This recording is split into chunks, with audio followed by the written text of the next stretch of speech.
Namo Sang Hyang Adi Budaya, Namo Buddhaya. Sering kalau orang bertanya pada kita, apa sih tujuan dari ajaran Buddha? Dan kemudian apa sih intisari dari ajaran Buddha yang diajarkan oleh Buddha? Nah, kita sering menjawab dengan mengutip satu ayat yang memang tepat yang terdapat di dalam kitab Dhammapada, yang dalam bahasa Pali sering disebut sebagai Sabba papassa akuranang kusalassa upasampada.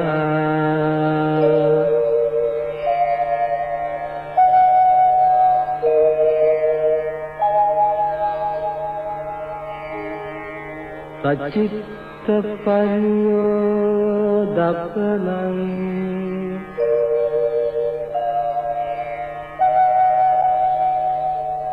etang buddhana sasanang. Kalau diterjemahkan ke dalam bahasa Indonesia, ya mungkin banyak kita sudah tahu, tetapi tidak ada salahnya saya ulangi. Jangan berbuat kejahatan, perbanyak berbuat kebaikan, sucikan hati dan pikiran. Inilah ajaran para Buddha. Nah, begitu sederhananya. Jadi ini bukan hanya ajaran dari Buddha Gautama saja, guru junjungan kita, tetapi kapanpun, ya di masa kapanpun ada Buddha yang muncul, ada sama-sama Buddha yang muncul, pasti ajarannya tidak bergeser dari hal ini. Tidak berbuat kejahatan, perbanyak berbuat kebaikan, dan mensucikan hati serta pikiran kita. Inilah ajaran semua Buddha. Sangat sederhana sekali. Dan ajaran inilah yang membawa kita pada tujuan akhir dari ajaran Buddha, yaitu membebaskan diri dari penderitaan dan membawa kita pada kebahagiaan. Ya. Nah, pada kesempatan ini saya juga akan menceritakan sebuah kisah, ya. Bukan sejarah, ini bukan sejarah, ya, tetapi mungkin hanya sekedar cerita perumpamaan, tetapi mempunyai arti dan makna yang bagus, yang perlu kita resapi bersama. Nah, cerita ini katanya pada zaman dulu ada seorang biksu, ya, dari India. Beliau ini adalah seorang pangeran dari sebuah kerajaan di India Selatan. Tapi beliau kemudian meninggalkan istananya menjadi seorang biksu yang kita kenal sebagai Bodhidharma. Nah, Bodhidharma ini kemudian punya tekad, punya niat untuk pergi membabarkan Dharma ke Tiongkok. Nah, perjalanan ini tidak dekat, jauh, dan penuh risiko, bahaya. Apalagi ini terjadi di awal-awal abad Masehi, ya, sekitar 400-500 Masehi. Tentu saja belum seperti sekarang. Perjalanan ini jauh, sulit, ya, menempuh hutan, gunung, dan lain sebagainya. Penuh risiko. Risiko pertama mungkin binatang buas, yang kemudian orang-orang jahat, perampok, dan lain sebagainya. Nah, sehingga beliau ini yang punya dasar belajar ilmu yoga, kemudian beliau ini menciptakan satu seni bela diri, sehingga bisa menempuh perjalanan ini dengan aman. Nah, singkat ceritanya, beliau ini sampai ke Tiongkok. Ya, kemudian dikatakan beliau ini mulai membabarkan Dharma. Nah, kemudian beliau bertemu dengan seorang kaisar di Tiongkok. Beliau ini mengajukan permohonan agar diberikan sebidang tanah untuk membangun sebuah wihara sebagai pusat pengembangan agama Buddha. Konon katanya, ya, jadi sekali lagi ini bukan cerita sejarah, ini cerita perumpamaan. Wihara yang dibangun itu adalah wihara Shaolin katanya, itu dalam kisah perumpamaan ini.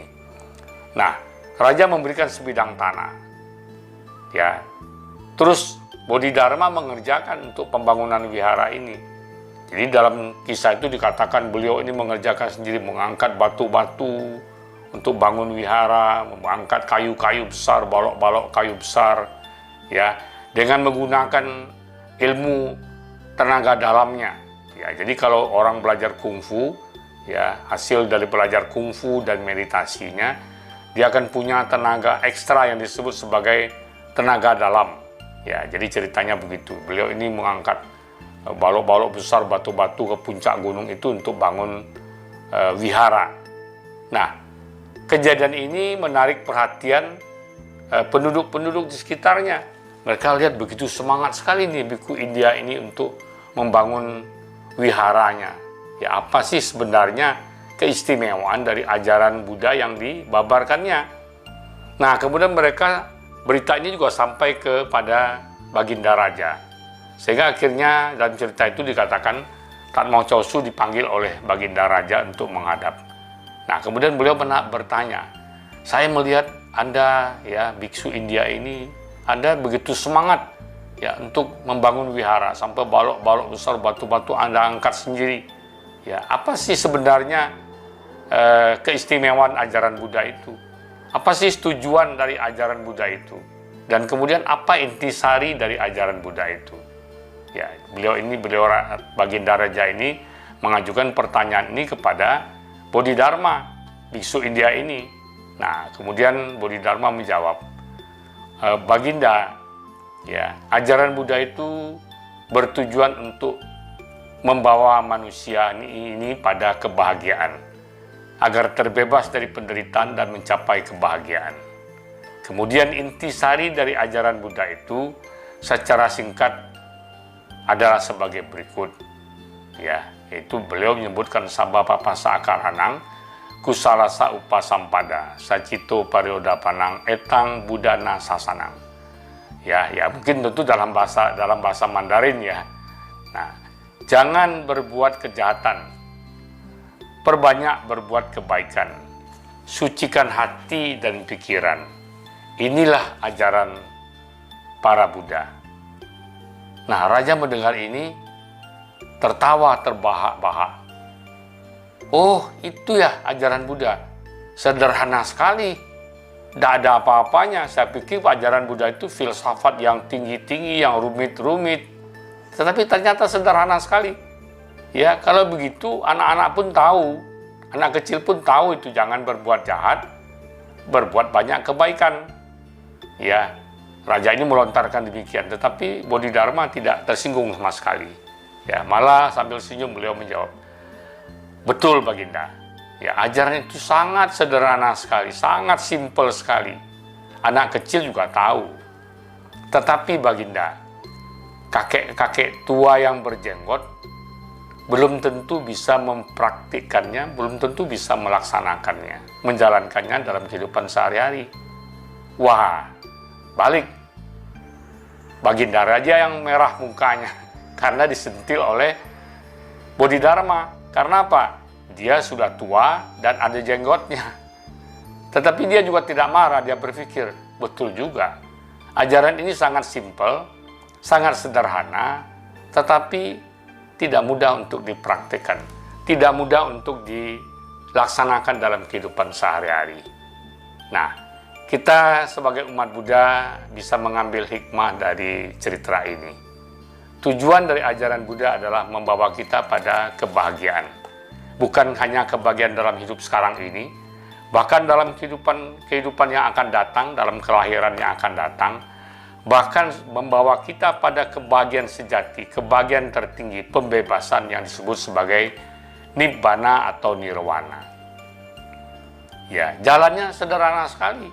Yaitu yang seperti dikatakan tadi, ya, tidak berbuat kejahatan, perbanyak berbuat kebaikan, sucikan hati dan pikiran. Jadi Arya Atangi Kamaga, jalan utama berwas 8, ya, jalan utama berwas 8 atau berunsur 8 itu sebenarnya kalau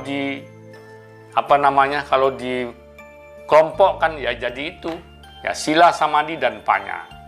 Seperti yang dikatakan tadi, tidak berbuat kejahatan, perbanyak berbuat kebaikan, mensucikan hati dan pikiran. Nah, kalau kita bisa melaksanakan ini, bisa mempraktekkan ini, kita akan terbebas dari penderitaan dan mencapai kebahagiaan. Kebahagiaan hidup sekarang, saat ini, kebahagiaan hidup kelahiran selanjutnya, bahkan sampai kita mencapai pembebasan tertinggi Nibbana.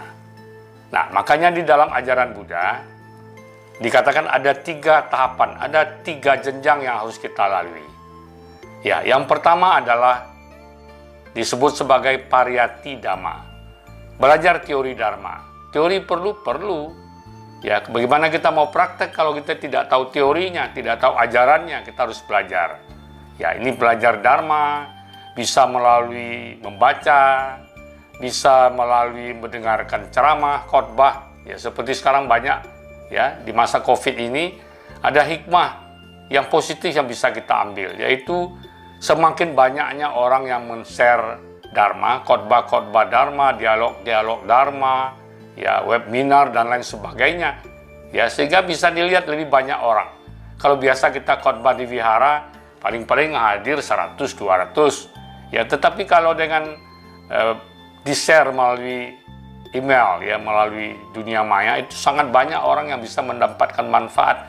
Asal saja umat Buddha betul-betul bisa memanfaatkan kondisi ini. Kalau pandemi COVID ini membuat kita jadi malas, jadi lesu, putus asa, tidak mau berbuat apa-apa, tidak mau memanfaatkan dengan positif, ya jadi sia-sia. Ya, kemudian yang jenjang kedua adalah disebut sebagai pati-pati. Setelah kita tahu, ya, setelah kita memahami, kita harus praktekkan. Kita harus mempraktekkan, melaksanakan ya di dalam kehidupan sehari-hari. Ya, menjadikan dharma itu sebagai way of life kita, sebagai jalan hidup kita. Dharma is my way. Nah, inilah yang disebut sebagai pati-pati. Jadi ketika dharma yang setelah kita ketahui, tidak hanya sekedar kita ketahui secara teori, kemudian kita bisa berdebat dengan orang, bisa saling berargumentasi, bukan itu. Tetapi setelah memahami dharma, kita bisa mempraktekkannya dalam kehidupan sehari-hari yang akan membawa kebahagiaan bagi diri kita sendiri, orang-orang di sekitar kita, dan akhirnya mengantarkan kita pada pembebasan tertinggi, pembebasan sejati, kebahagiaan sejati, nirwana atau nibbana. Nah, yang ketiga adalah jenjang yang kita sebut sebagai patiweda dharma. Nah, ini pencapaian. Ini yang dimaksud dengan pencapaian tadi. Kalau orang sudah mencapai hasil, ya buah pala dari pelaksanaan dharma ini, praktek dharma ini, itu yang disebut sebagai patiweda. Dia sudah merasakan kebahagiaan dalam hidup sekarang, ya, dan menuju pada kebahagiaan sejati, kebahagiaan tertinggi, pembebasan nirwana. Nah, inilah sebenarnya makna dari yang disebut Sair Dhammapada Gata 183 tadi. Sabapa sakaranang kusalasa upasampada. Sacito pariodapanang etang Buddha nusasanang.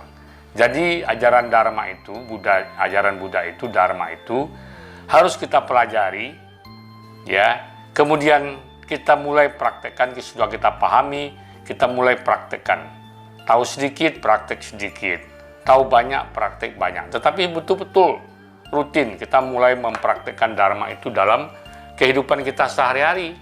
Dan pasti, nah ini pasti kita akan mencapai buahnya seperti yang dikatakan oleh Buddha. Ada sebuah peribahasa di Minangkabau yang kira-kira menggambarkan hal ini. Ya, dibilang begini, kok dikambang saleba alam, kok dikumpa saleba kuku. Nah, ini bahasa Minang. Jadi kira-kira begini, kalau dikembang, dia seluas alam semesta. Saleba itu seluas alam semesta. Ketika dikumpal, digempal, ya dikumpal, dia akan selebar jari kuku. Nah, jadi artinya dharma itu luas sekali. Tetapi bila disederhanakan,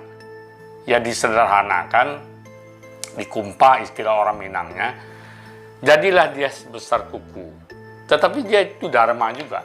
Nah inilah makanya, jadi ajaran Buddha itu luas. Kalau kita mau pelajari ajaran Dharma Buddha, luas sekali.